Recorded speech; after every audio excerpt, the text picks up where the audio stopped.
welcome today. We're excited to sit down and have this table talk with you. Obviously, over the last number of weeks, with everything going on in the news and talking about racism, injustice, prejudice, it's important that we have conversations with friends, family, people we know to not have all the answers, but to try and understand and live and love bigger like Jesus. And I'm Pastor Jeremy. I'm here with DeAndre, who is one of our youth team, Pastor Brett, and Pastor Rod Charles from Bethel United Apostolic. And we wanted to take a moment to have a conversation and really just dive into how can we listen to one another, learn from one another, and even understand where the emotions, the feelings, or the things we don't understand come from. And so, why don't you guys say hi, and we'll jump right into some questions. Well, hey, it's awesome to be here with everybody. Yeah. I'm excited about this. I think, so sometimes when you do these kind of things, the best conversations happen before. So if before is any indication, this is going to be amazing. So thank you so much for taking the time. DeAndre, you as well. Thank you so much for taking the time to be here. Thanks for talking to us. And I think it's safe to say these are difficult conversations to have. Yeah. Especially if you care for people, because I don't want to say something that's the wrong thing to say, or that's going to hurt somebody, and I don't know, And so I think what we do is we default to, it's not as bad as it looks, and I've never heard them talk about it, so it's probably fine, and I'm afraid, so we'll just ignore it. Yeah. And I think that's what we end up living in, is like ignorance, In a because bubble. we're ignorant. In a bubble. Yeah. So I'm excited, and I'm thankful, because this is also exposing yourself on some level. Right. Because we're only going to learn and understand through your experience, which I think will be shocking, surprising. I think we'll try and find rationales and excuses for it. Yeah. Because that's human nature. We want to give the benefit of the doubt, and there's room for that in certain situations, but there's no room in others. So, Pastor Rod, why don't you just tell us a little bit about yourself, and we'll jump over to DeAndre, and then we can jump into some questions. Okay. My name is Pastor Rod Charles. I pastor a small work in Stony Plain. It's a small work, but it's a mighty work, and we're looking to grow bigger and do better things. And one of our main focuses is reaching out to the community, and no matter what that community looks like. So when we first started pastoring out there, it was a welcome story, but it was a story that I had read a lot of times, right? I worked in Spruce Grove for 5 years, and it was, if we're gonna distill it down to the times that we're going through right now, it was a different, because just going 16 kilometers from where I lived in Edmonton, from the West End, to working in Spruce Grove, I'd be driving to, Bings, trying to get myself some food, and you would just see heads turning, and you just like, I just wish these people just watch a little bit more BET, or something like that, and so that was an experience, right? And I spent a lot of time in small town Alberta, under various things for work, just even for in ministry and stuff like that. Toured with my church choir, and we did a lot of work in some of these smaller communities that had never experienced a black gospel choir. With like, we had 30 plus people, and we always had love where we go, but at the same time, people who didn't know us and feel us, they're just like, wow, what are you doing here? You know, so there's always this this feeling that there is always going to have to be an explanation for why we were there. And even growing up here in Alberta, you know, I'm 45 years old, you know, so I was alive and kicking in the 80s, and that was a pretty tough time for minorities at that time, because, you know, there wasn't a whole lot of, you know, diversity here in Alberta, and you saw it, right? And there was always this, you're doing great, just stay in your place, you know, type of thing. So until like we were talking before, you know, the diversity landscape started to change, and there was more acceptance and movement there. So, yeah. Jonathan? Yeah, my name is DeAndre, and I pastor here at Weka, one of the youth pastors here at Weka. And yeah, I kind of grew up in Edmonton as well, born and raised, or not Edmonton, Alberta, born and raised. And You don't want to say that you're from Calgary, but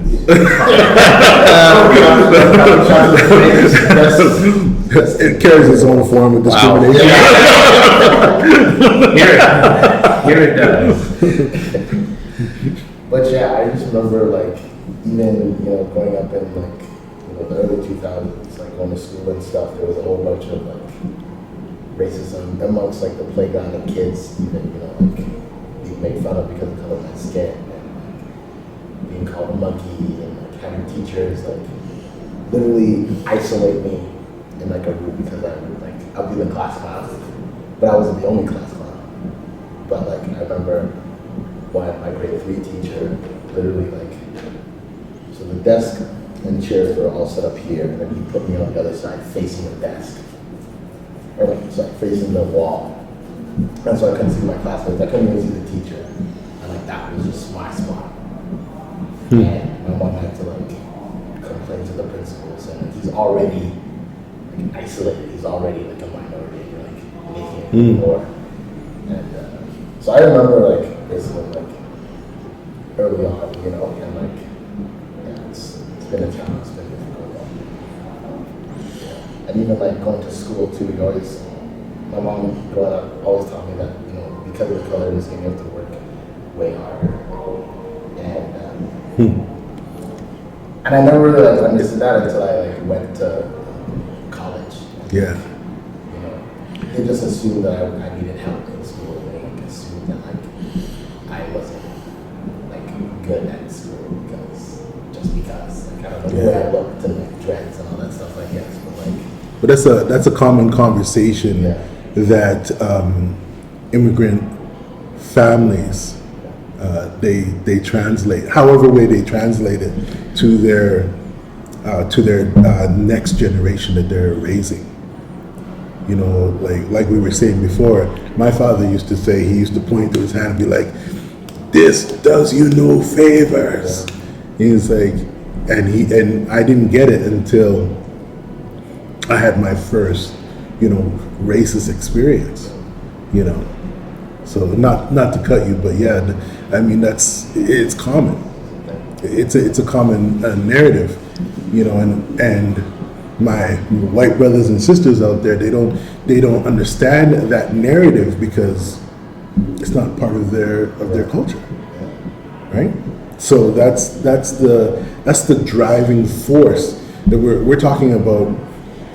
We're talking about people who were raised in a disenfranchised environment and system, that even though they were welcomed, they were asked to, my parents are coming from, you know, that there was set up programs, you know, that the Commonwealth, you know, the British Commonwealth, they asked these individuals to come because, you know why? Because they were able to assimilate skills and trades and things that they didn't want to do. So the nurses, the mechanics, the janitors, yeah, come. and when you know that you're being welcomed for a reason, for a motive, that puts your back up right there. Yeah.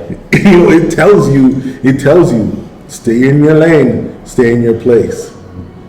Right? So it's this understanding that doesn't lend itself to embracing equality and unity. And I mean, we were talking earlier, and one of the things that I've heard both of you guys say is that there's never a desire to return hate to anyone. However, there's already a distrust because of the conversations your father would have to have with you because of his experiences, and your mom would have to explain to you in school. Where, I mean, I sit down with my kids and like, this is the narrative at home. You be who God made you to be.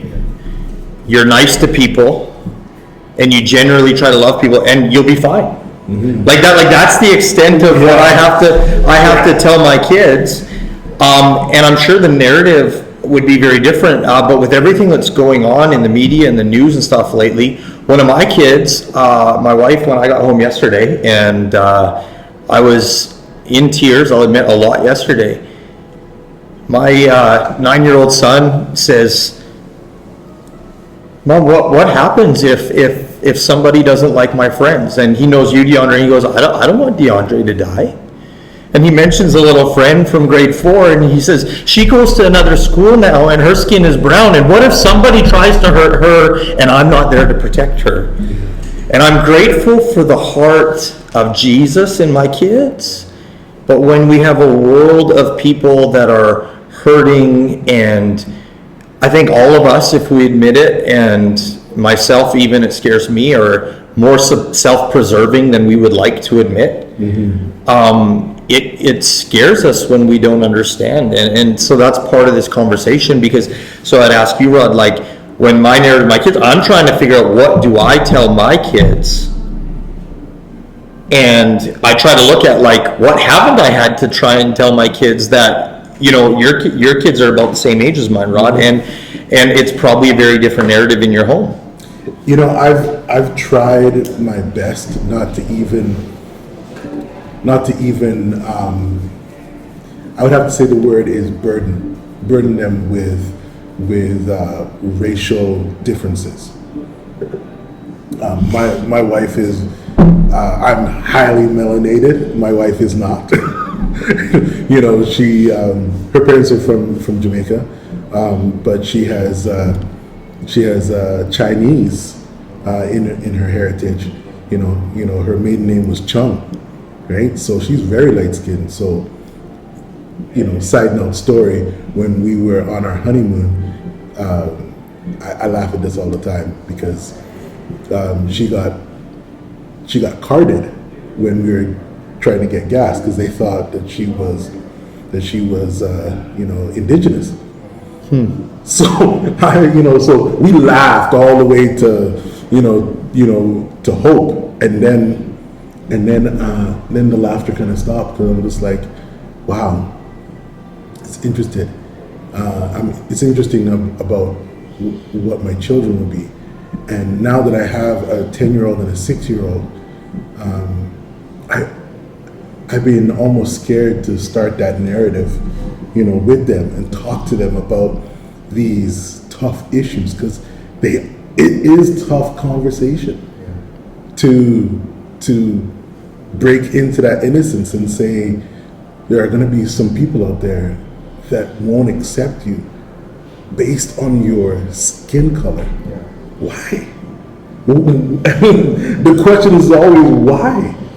And when you, it's almost like a destruction of that innocence because Do you find that it's a tension between I don't want to tell them things because I don't want my kids to develop their own prejudice and some of the distrust you've had to carry, absolutely, from what your dad said, but yet as a parent, I think every parent would say, I don't want my kids to be blissfully unaware of things that are negative or bad or wrong that could possibly happen to them. Yeah, so I dropped little hints and clues and I'm hoping that when we do have that hard and definite conversation, then it can arise from a place of passion and love, especially like your children. And I mean, but that conversation happens around them all the time. I mean, like, it's whether I like it or not. I mean, true story. We were just registering our vehicles, and in COVID times, you have to line up outside. The place opened up at 9 o'clock, and there were two strangers, white strangers, in the lineup ahead of myself and my wife, and we're having conversation, and we're just just laughing about life, and this is basically our time to be together because she's at work and I'm at home. We're just laughing it up, and all of a sudden, our conversation drops out, and I overhear these two individuals saying, I just wish they wouldn't just resist. It would make it so much easier. And my head turned. Honestly, like like you get like this, you almost have this David Banner moment, where you're like, you can't believe what you're hearing, right? And you're just like, okay, so but at the same time, I say to myself, like I was telling my wife, because she was commenting about some of the conversations that she's been seeing on Facebook and online about people who are having very ignorant things to say about the situation. And she's like, I just wish they wouldn't say that kind of stuff. And I said, sweetheart, I hope they continue to say that stuff, because I'd rather hear what they're saying out loud rather than they be in the darkness and just in behind. And you know what, here in Alberta, we may not, like the first time I drove in the States was an eye-opener, because I got stopped by a state cop, and he comes up to the window with his gun drawn. He taps on the door of the vehicle with his gun, and you roll it down, and my hands are shaking. And he's like, you know why I stopped you? And in my head, all I'm hearing, do you know why I stopped you, boy? But that's what you hear, right? So it may not be that extreme, right? But I'd rather that conversation be out in the open, so that we can address it as and even as a pastor, in the conversations that we're hearing. I'd rather we are able to not attack, but push those things into the light, so that we can have that decent conversation rather than that hidden systemic racism that is applied. So when, say, if your children or your children want to get together, then there's that bias is out in the open, so they can have true conversation. Yeah. I feel like, too, at the end of the day, like, we're not really, yes, we are fighting racist people, but it's more like it's a racist, a system that benefits these like racist people, you know what I mean? And it's like they can just go and like kind of do whatever they want, and then they fall back to the system, or they just have awareness that, no, the system that we're in right now, that we're living in, benefits us. But I don't know if you guys like watched this video of this woman, like she was walking her dog. Yeah. So she was walking her dog and without the leash, and this black man. And this black man was just like, hey, can you put your dog, like, you know, on a leash? And she's like, no, I'm gonna call the police and say that a black man is like harassing Threatening us. me. Yeah, it's threatening me. And it's like, whoa, it's like, she has that card that she can just Slip out at any You time. know what I mean? And it's like, yeah, like, It's sure. it's scary. Yeah. It's super scary that motivation to go to that place, that dark place, you know, is Aaron apparent. And it's there. Yeah. It's Yeah. like, yeah. And I think we have the very honest reality of a lot of white people would say, but I'm not like that, so don't lump me into that. And one thing that I think we could learn to maybe a little less quickly say is, I know that I'm not like that in my heart, and if I am, I ask Jesus to check my heart. However, just because I believe I'm not the same as someone else, it doesn't diminish how you guys feel. Yeah.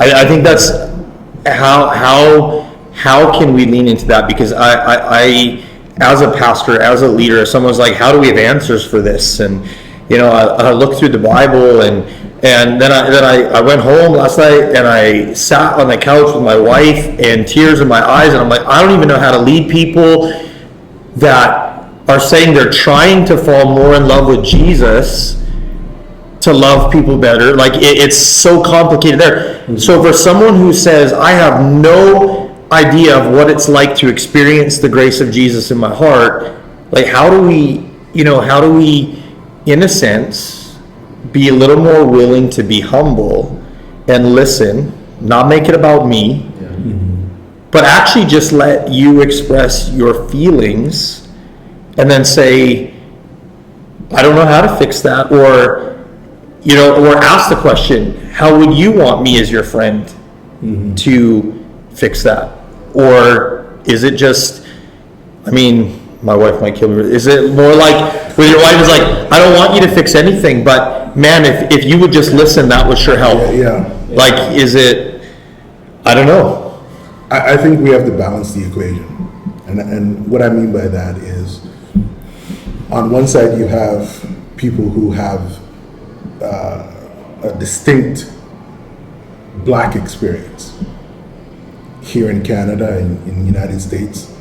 And then we have, you know, Caucasians and other groups that are blissfully ignorant of that same experience. So it goes back to what you're saying. It's like, yeah, man, I can identify with that. I cannot, you know, understand where you're coming from.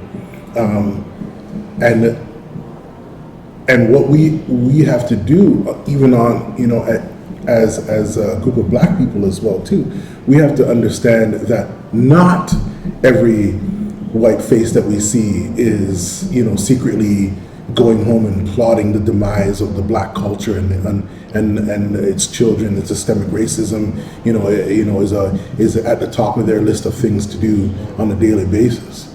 So that's the balance that the black community has to embrace, as well as bringing forth a conversation, you know, for the micro racisms that come up, right? Because sometimes here in Alberta, it's not the big acts, it's the very small death of 1,000 cuts, right? So we almost have to, the equation has to be balanced, so that myself, I cannot look at you with those, I have to look at you with fresh eyes.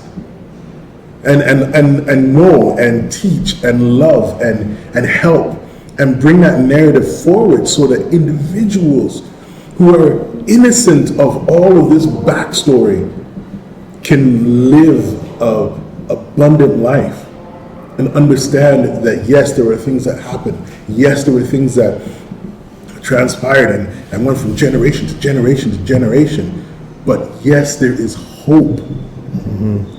And that's the thing that we have to use to, as pastors, as people of faith, we have to teach hope, right?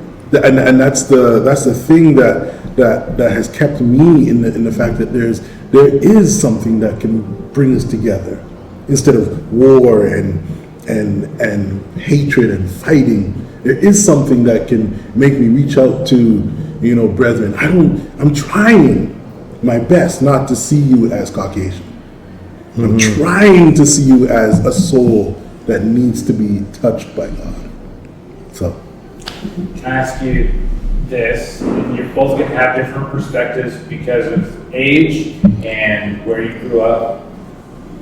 So there's a piece of me that wants to believe it's getting better.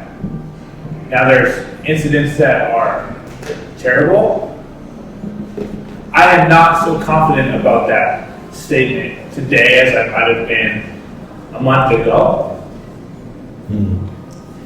I think we can, sometimes some of your stories about how things started to, I'll use the word shift, when more diversity came to Canada, right? And as that really just started to pop in our region.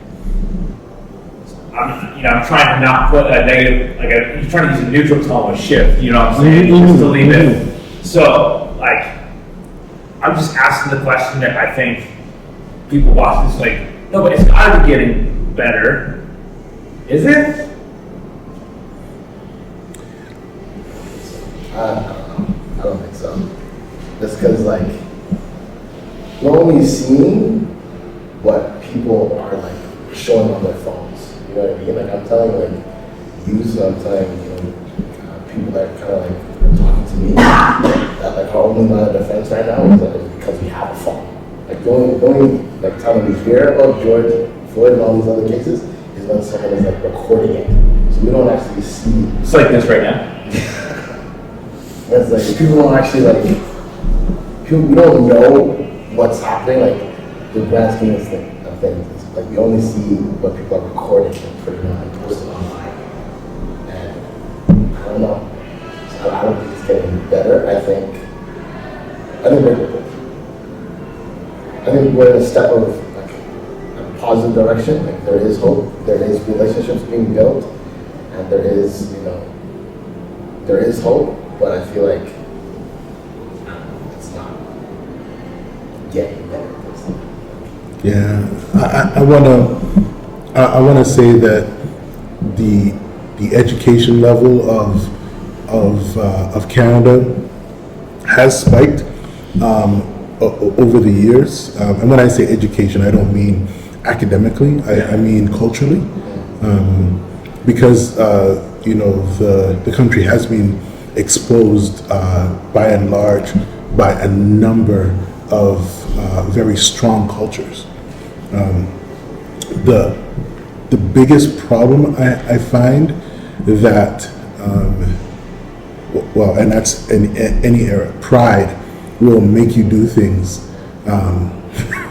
and turn your understanding of what a culture can and what is capable of into very dangerous ideals.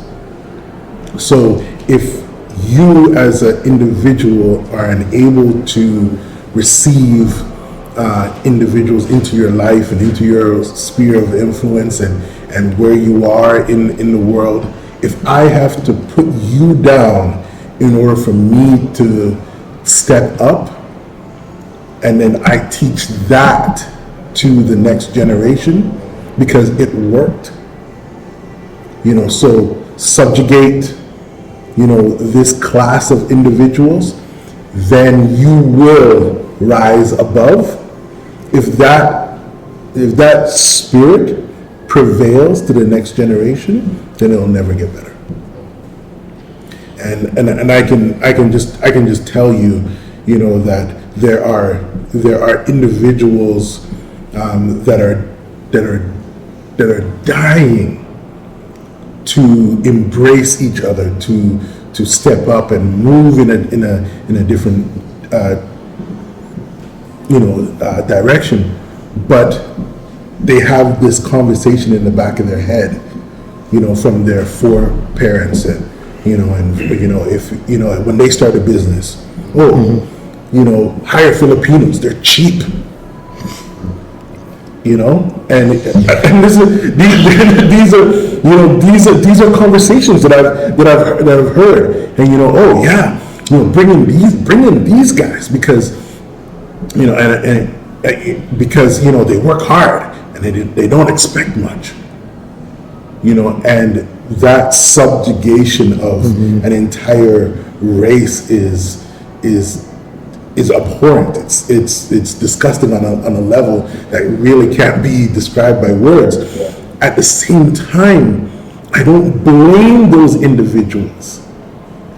And this is where it goes back to balancing that equation. You can only go where you have been blueprinted in, and it takes I believe it takes a prevailing moral gate to happen in your life that you as an individual can walk through, that allows you to step in. And you've seen it time and time again, where that gate is made through cultural lenses, being able to understand black culture and being able to see them and empower them, and then all of a sudden people from every direction walk through that gate and are empowered.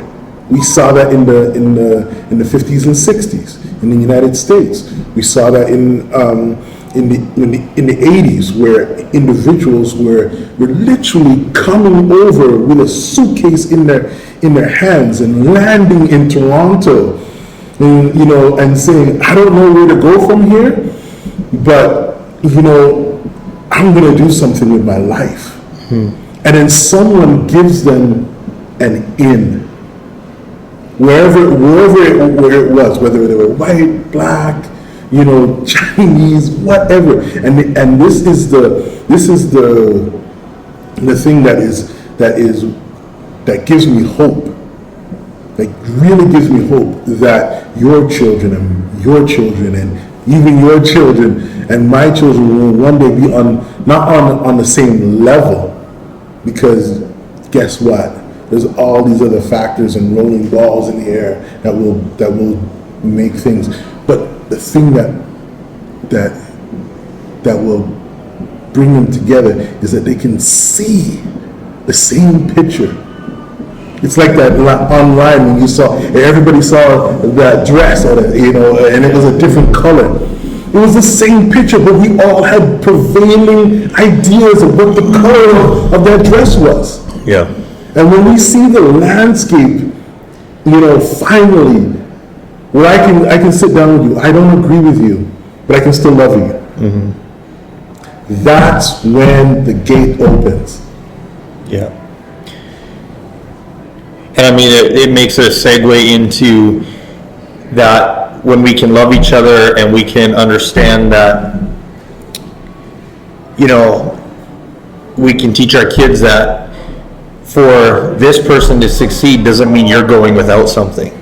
Yeah. Right? Like that's kind of the whole, I think that's the underlying fear.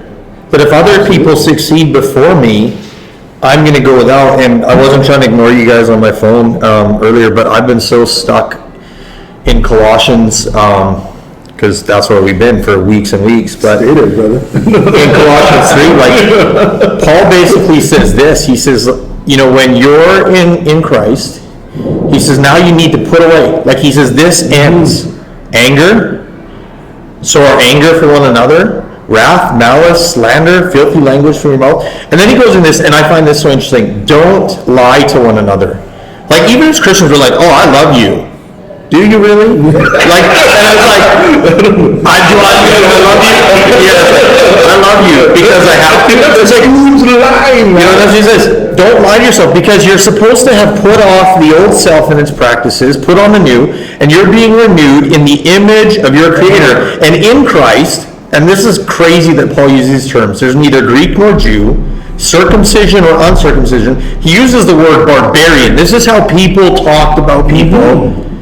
Scythian, slave and free, but Christ is all in all. And so when we come to this as the church, he says, so as God's chosen people, so when we say we have Christ in us, and he is everything in us, we have to be quick to put to death and say, like, guys, something has to change in our hearts, because we're called to put on compassion, kindness, humility, gentleness, and patience, accepting and forgiving one another. And then he says this, if anyone has a complaint against one another, just as Christ has forgiven you, Yeah. you must also forgive. And then he says, and above all, put on love. Yeah.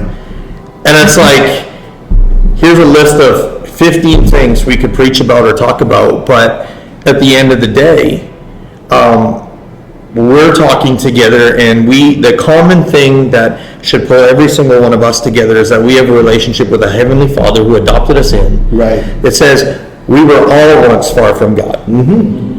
Without Him. So if we have the same Heavenly Father, we might not agree all the time as brothers and sisters, but we better learn how, and we better learn how to put on love. Right. We better learn how to be humble at times, to put our anger aside.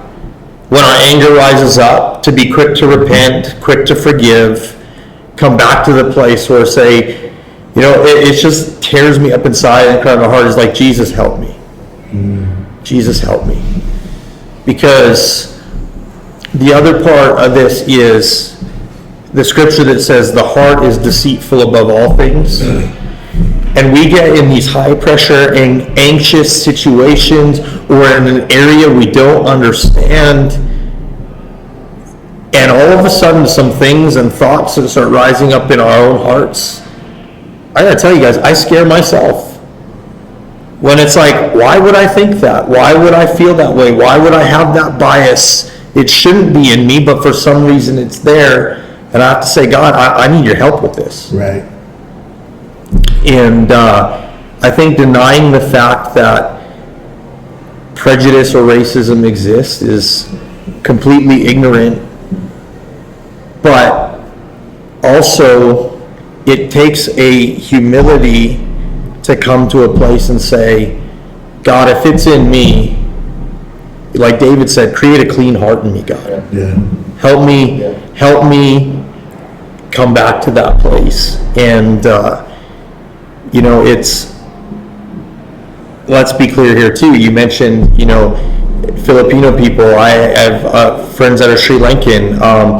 I worked in an indigenous community, and so we're not just talking about one culture or another. We're talking about, we in our humanness have a heart issue and a problem with each other that I honestly believe can get better as we have conversation. However, I truly believe our best and only hope is Jesus. Right. Absolutely. Yeah. To be totally honest, I mean, if the love of God is not prevalent and apparent in the people of God through actions and deeds, people don't want to hear words anymore. They are far beyond words. The buzzword of our present generation right now is acts of kindness. People need to see tangible, physical denotations of love. Yeah. And they want to see it.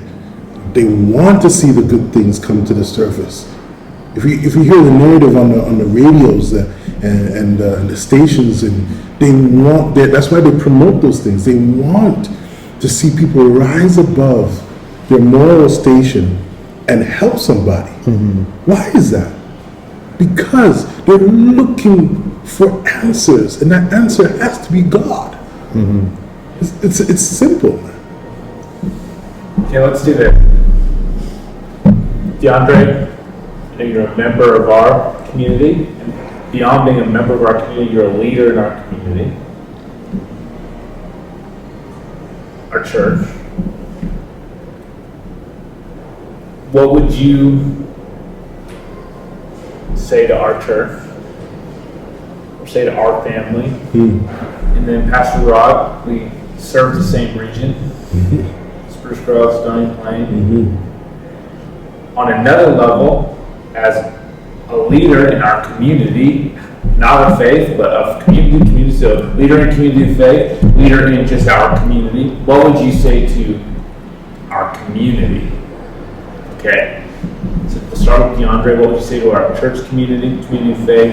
Then we'll go to Pastor Rod. What would you say to our region? Let's say it that way. Okay. I think first thing is build relationship.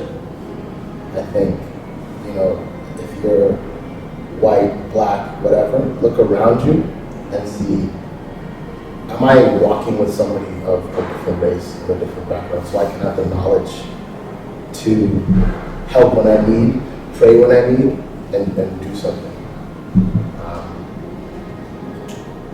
I think for people of faith, it's, yes, prayer is important, but that's not all that you can do. And we got to do more than just, I'll pray for you. I'll post online. Like you were saying, that we have to take action. And I think that's simple. Like, just be in relationship. I think like that's what Jesus did. You know what I mean? That's how he transformed the whole culture. That's how he transformed the whole nation. Mm-hmm. That's how he transformed everything, was be in relationship with people. And that's gonna take time, But I say do that. And like through that relationship comes knowledge and understanding, and you actually, knowing things. That's it. I would put it down to an experience. I'm catching this bug to grow things on my property. So every year, since my son was around, probably around 5, I've endeavored to, have that green thumb. And when we got the house that we're living in, I decided one day that I was going to cut out a piece of the lawn and create a patch to grow something in. My main motivation on that side was to grow something tall enough to bring privacy. And I asked my dad to come over because he had a rototiller, and he just went to work on that piece of ground. And he planted some stuff in there and for me, and I just got busy. I really just got busy, and it went to seed. Just dandelions everywhere. It was a mess. Grass. You almost couldn't recognize it. And in my mind, I'm like, every time that I would look out, I'm like, oh yeah. They were like, right after he rototilled it, it looked so beautiful, so perfect. The ground looked so fertile. And every day I would look at it and I'm like, I'm gonna get out there, I'm gonna work it, I'm gonna make sure something grows in there. And so nothing came of that. Everything that went in that ground died. Everything. And my dad planted beets and some lettuce, and I was just like, oh man. So this year I asked him, I went back there, I did my best to kind of mess around with it. I said, Dad, can you come back and rototill it? He's just like, why? So you can make it come back to seed? Meaning like, so you just let it go? And I said, no, just come by, man. And I pretty much equate to that if we are not diligent about having these conversations, that if we are not insistent on making each other uncomfortable and having these specific details out in the open, then we'll continue to be discouraged by our own work. And the thing that hurts us as a people, the people of Canada, as a people, because we can't be defined by racial or religion or any of those standards. The thing that hurts us as a people is because we are willing to fall back into what is comfortable. We're willing to step back into what makes me feel good. Well, ignorance and bliss makes me feel good, so I'm not going to talk about that with my children. I'm not going to have that conversation with when I see a child that is being disenfranchised and racially profiled, even in the school level. I'm not going to have that conversation with that teacher because that teacher is good to my child. So I'm not going to have those conversations with the clerk who says, "Oh, those black guys, they never tip."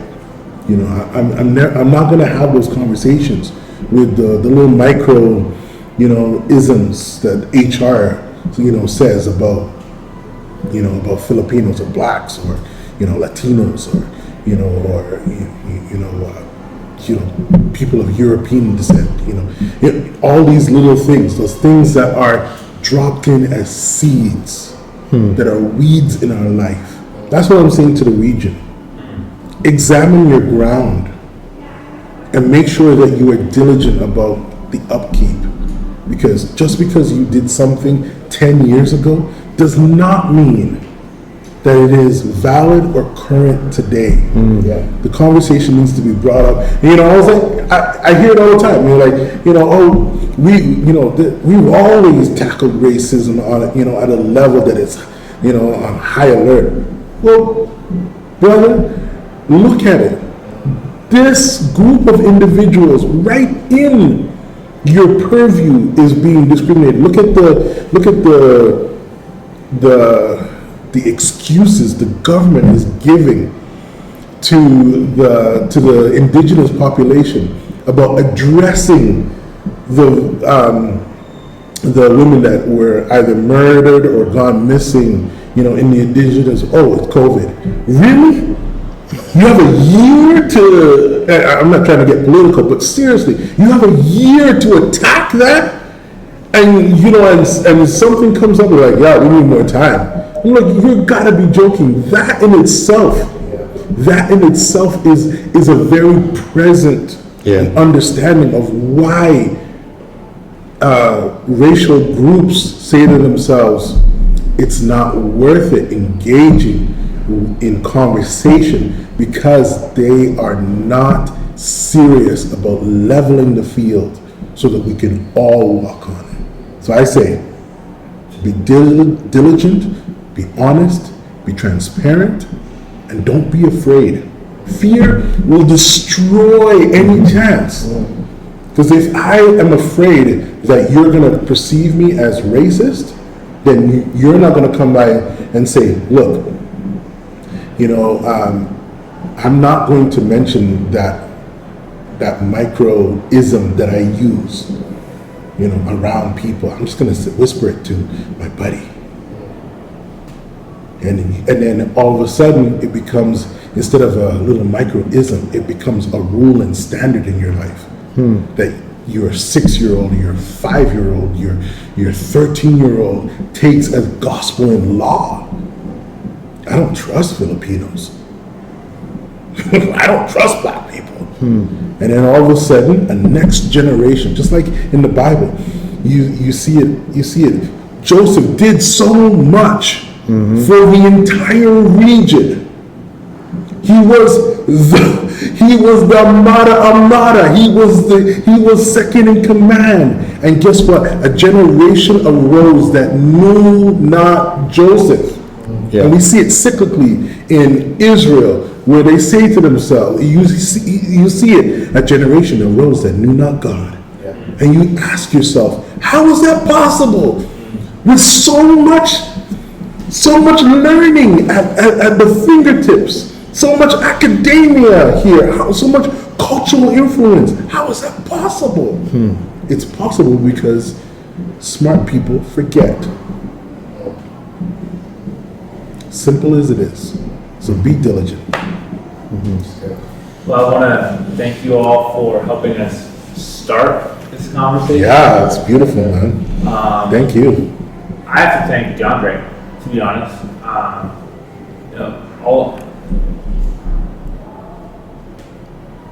As a white leader,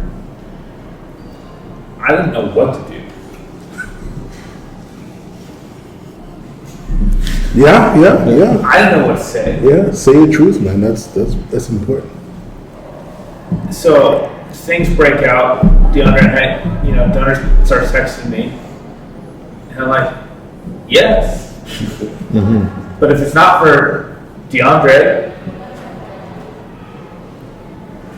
we're probably frozen in a holding pattern. Being real.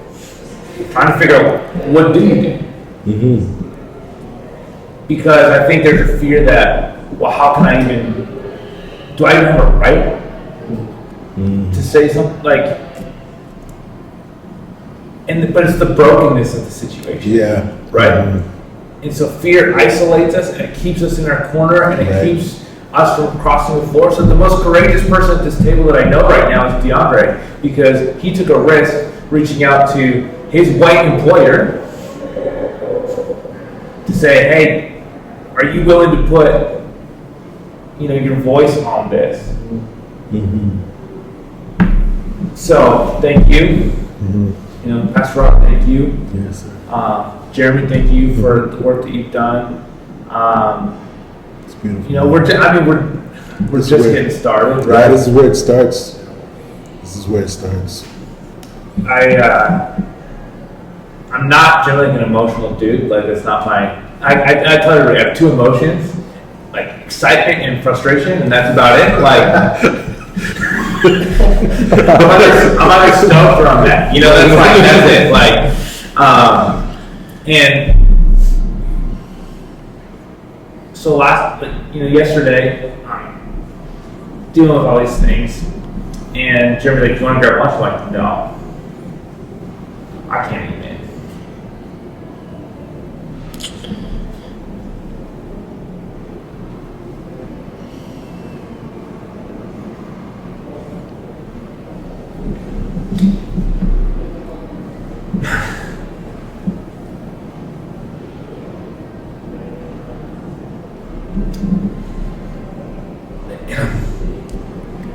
And I'm dealing with this tension.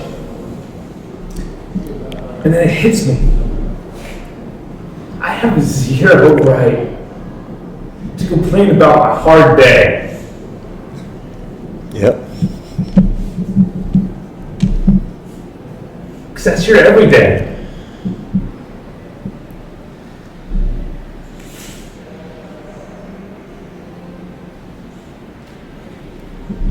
So I'm sorry.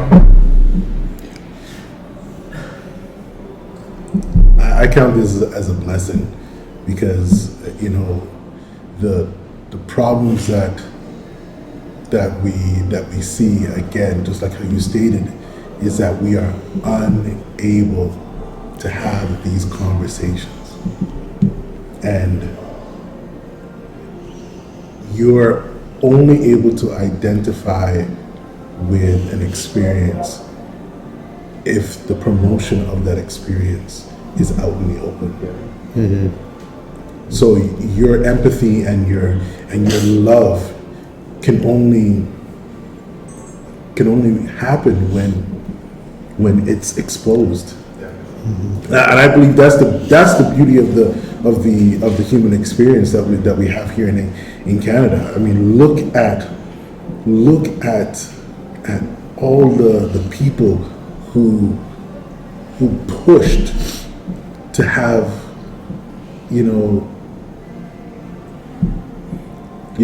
Malcolm X is a fascinating individual, but he said something. He said, "Why are citizens fighting for their civil rights?" And when I heard that when I was 16, and at the sum of my years, I wasn't at the place or the understanding, just based on my experiences, to even comment on that, because my parents had gone through it for me, and I had gone through little micro things. But as the years go by, these micro situations start to pile up, and they become one big problem, an issue. I remember in elementary, a young boy calling me the N-word, and it wasn't a big deal. I'll say it right. It wasn't a big deal until 2 months of him doing that to me over and over and over again. And using that narrative to put other children against me until I literally mentally broke and wrapped my hands around his neck. And kids and teachers had to pull me off of him. And then I was able to understand when the white teacher comes in and says, "Why would you attack this boy?"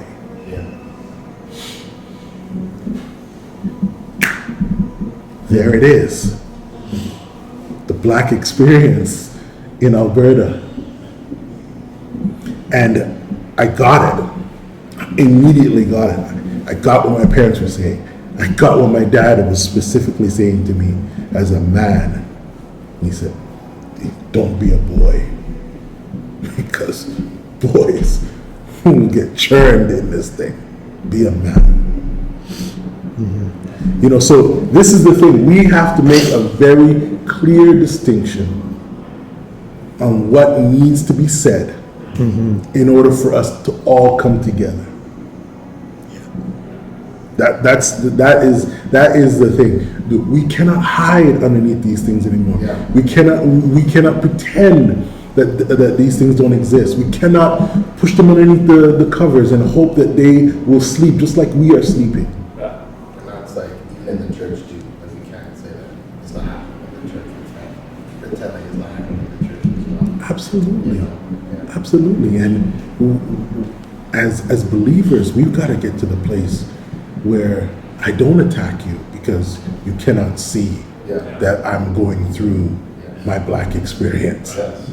That I don't frame you as just another white boy. Yeah. That I immediately put you on trust alert when you open your heart to me. Yeah. So that's the conversations that we. Oh, I'm trying to help you, DeAndre. No, you're not, bro. You're trying to put me in my place. No, I'm trying to love you. Yeah. Oh, okay, I get it. Well, thank you. You know, I know this is the first of many, whether it's on camera, off camera, probably more important the off camera, to be honest. Like, you know, Yeah. when you're rolling up the sleeves and you're getting down to it, you know, these things create an opportunity and create space Absolutely. for those things to happen. Yeah. So thank you for your courage, for your love. Thank you for your graciousness in handling these things and in these conversations. You have to get better. Yeah. We all have to get better. Yeah. We all have to get better. Yeah. Yeah. I think we're going to sign off right away. There's no way to really, this is not an end to a conversation. This is an end Yeah. to the camera's going to shut off. Yeah. And I think what you said, DeAndre, about be in relationship with people. I mean, social media can be such a blessing and a curse. It's amazing that we can be made aware of things that have been happening, that have been silent for so long, but yet when you sit behind your phone and tell your big opinion, but never sit across from a table with someone different than you and say, because it's hard to say, well, I don't feel the same way as you, but I think we would check our hearts a little bit more if we got into some of those conversations Right. and be in relationship with others that are different than us. And I think we should just end by praying, Yeah. because that's, it's nice to say I'll pray for you, but when we pray together, Yeah. so I'm just going to close this in prayer, and we'll go from there. Heavenly Father,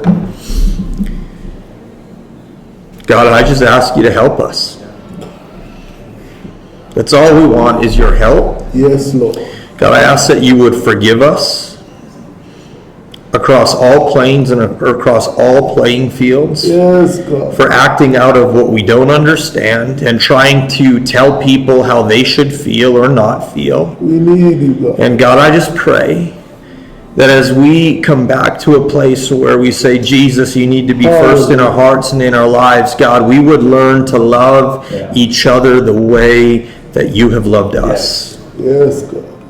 God, you loved us in spite of our sin, in spite of our brokenness, in spite of our past, in spite of everything we carried. We brought a whole bunch of baggage to the table when we met you, Jesus, and yet you said, I'm going to help you carry it. And God, I just pray that as we walk with friends, people, individuals, and we don't understand the things they're carrying and the things they've brought to you, God, I pray that what we would do is understand that we are all created in your image, that we are all loved by the heart of God. And so we need that heart of God in each of us. Yes, God. So I thank you that we can start a conversation and you can start a work in our hearts. Yes. Jesus, I just pray that you help us to love big the way you love people. Yes, Lord. And that's what we ask in your name. Amen.